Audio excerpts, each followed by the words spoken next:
The topic is Technology Example Software Services. Name of group members are myself Yashika Patel, Sumandeep Kaur, Rajdeep Mitra, Daljit Kaur, Karamjit Kaur, Khushbu Sharma, Komaldeep Kaur, Gagandeep C.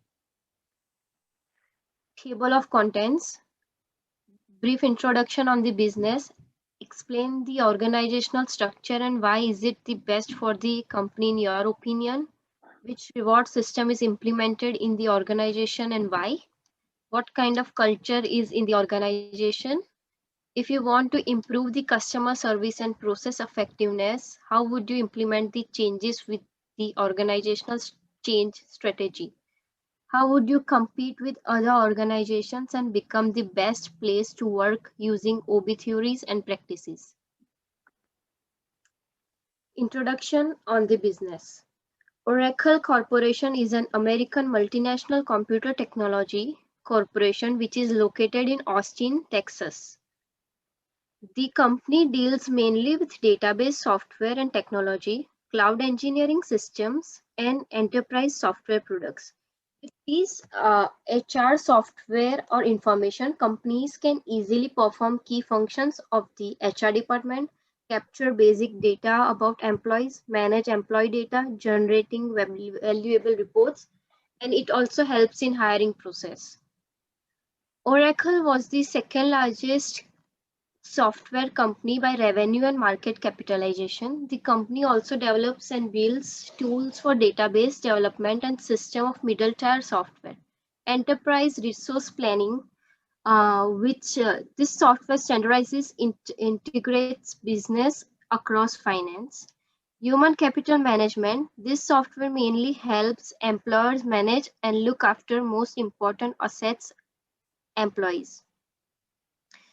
Then it's customer relationship management, which mainly take care of human facet and needs of all employees within the organization. And lastly, supply chain management, which is basically management of flow of goods and services.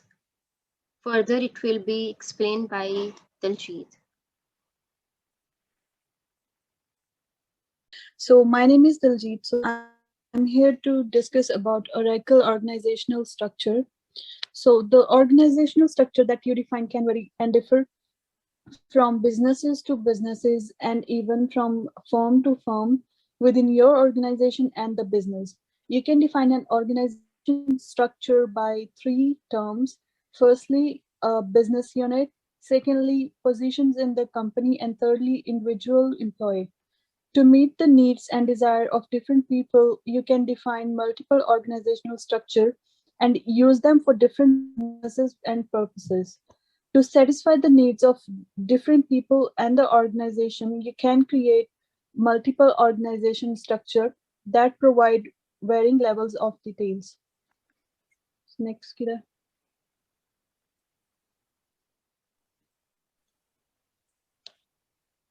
So here are the organizational structure which we can sub parts.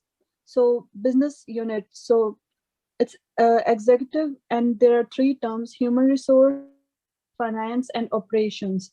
In position presidents, there are also three terms which are called director of human resource, corporate controller, and operation manager.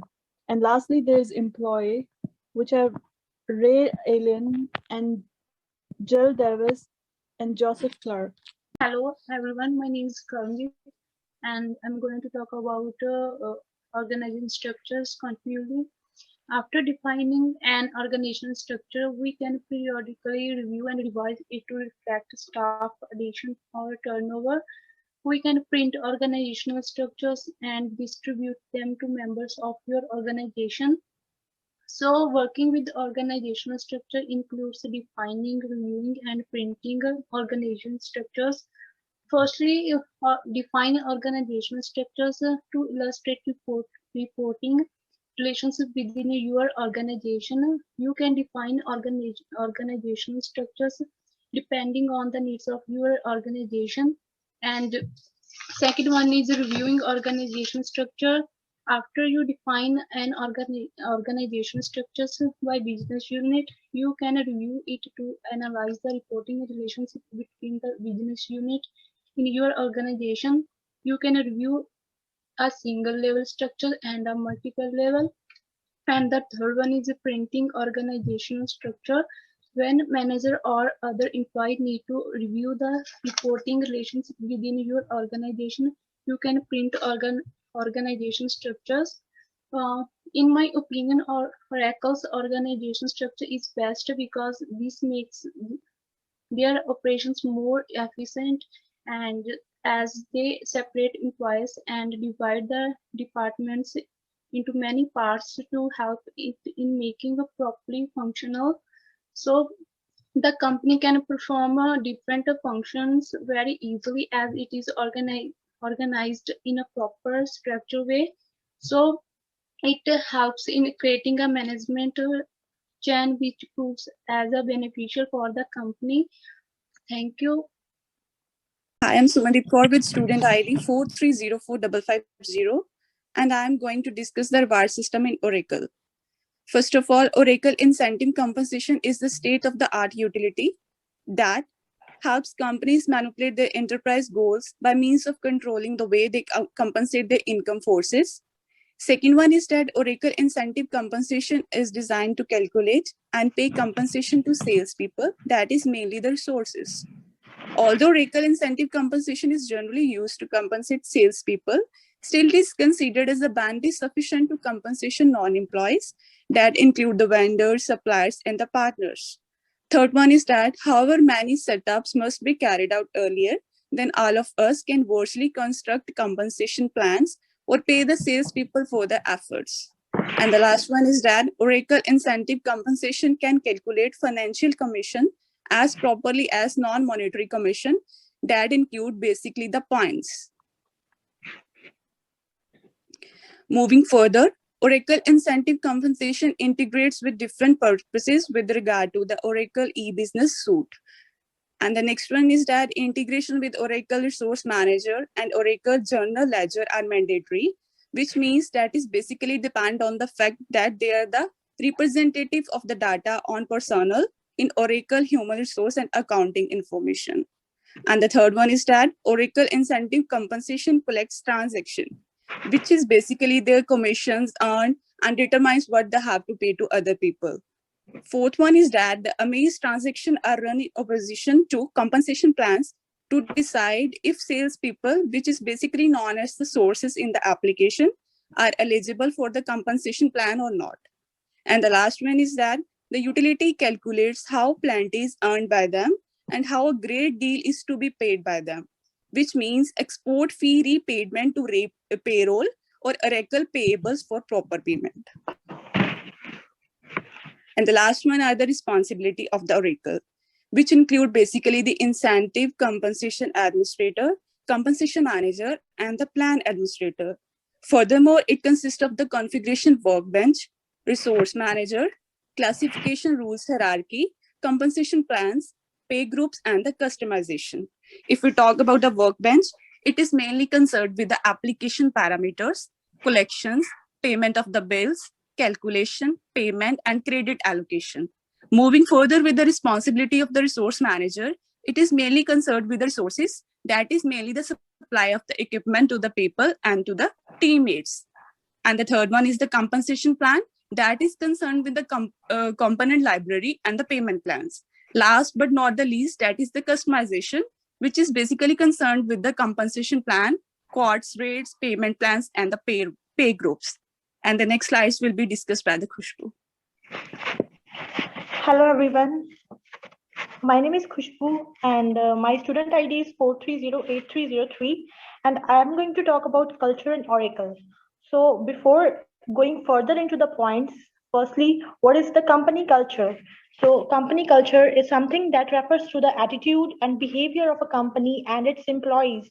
It is evident in the way an organization's people interact with each other and the values they hold and the decisions that they made. So to embark on our first point, so the variations or the differences, it is something that makes them very strong. They agree with that one of a kind factors, and they agree with the one kind factors of view that are imperative for the innovation. And at Oracle, you will be a phase of an inclusive way of life, the place individuality thrives. Another one is that at Oracle, they don't simply admire the differences and they rejoice them. They agree with the innovation begins with an inclusion, and to create the future, they want human beings with numerous backgrounds, perspectives, and abilities, because the differences is something that makes a new innovation, and that is something the company needs from their employees. Another one is that that's why they are decided to developing a place of business, the place all sorts of human can do their first class work, or they can also it can also be called as top notch work, which is very important to thrive an organization. Um, Starting from another slide, it's when everybody's voice is heard and valued, they are stimulated to go past what's been achieved before. Another one is every desirable thought at Oracle comes from our employees. And the last one, by constructing various and inclusive teams, they advantage from each other's strength and perspectives. That's why it turns accurate thoughts into amazing ideas that can lead to a better thriving of the organization. And the next slide will be discussed by our another group member. Thank you.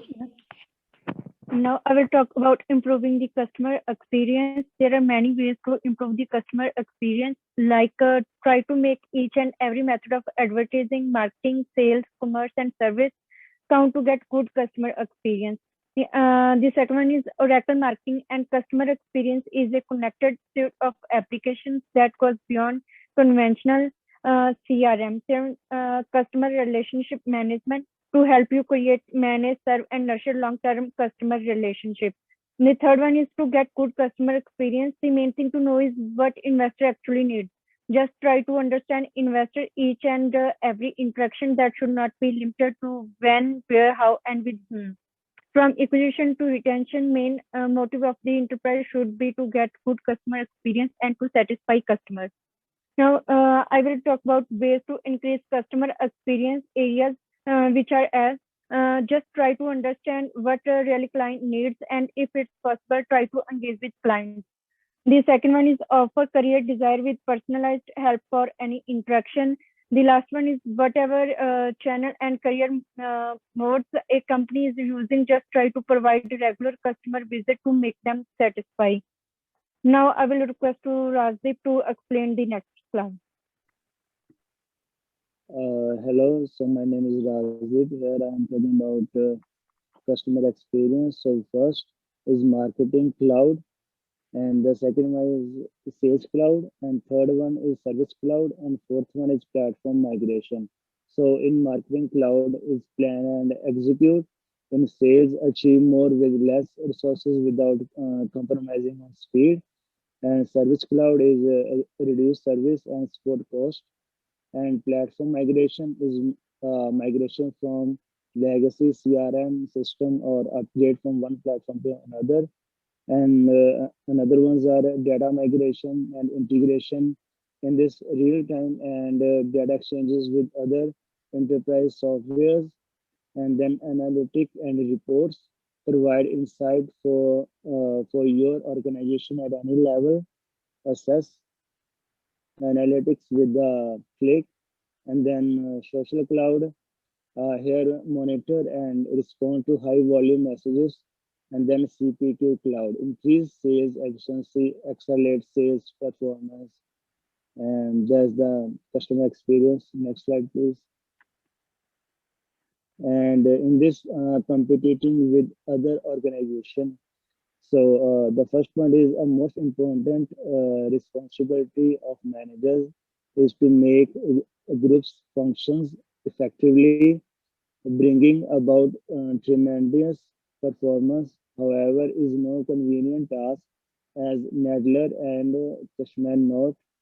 Understanding one individual conduct is difficult in and of self and of itself, and perception of a team that's made up of one kind of men and women. And the last one is imagine then the mind-boggling complexity of a massive business enterprise made up of hundreds of persons and heaps of agencies with myriad relationships among these men and women and groups. And and next slide will be presented by.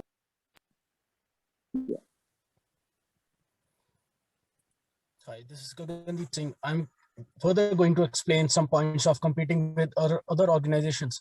So the first will be the work of society is executed mostly through organizations, and the function of administration is to see that companies function this work or not. Second point, without this, the wheels of society would quickly grind to a halt. They will completely stop. After this, understanding the conduct of human beings at work is critical to be nice administration of an organization. Obviously, a quantity of elements come collectively to decide the conduct and its organization consequences. After this, we can attempt to preserve peace in the organizations. And the last one is keeping calm during issues and trying to solve problems in a peaceful manner, because no one like to fight or create an issue or nuisance in an organization. Next slide, please. And now I am going to discuss the OB challenges. OB is also known as organizational behavior. To find out the behavior of people in organization is typically referred to as organizational behavior. Here the focus is mainly on applying what we can learn from the society and the social behavior sciences, so we can better understand and predict human behavior at work. We can examine such behavior on 3 levels.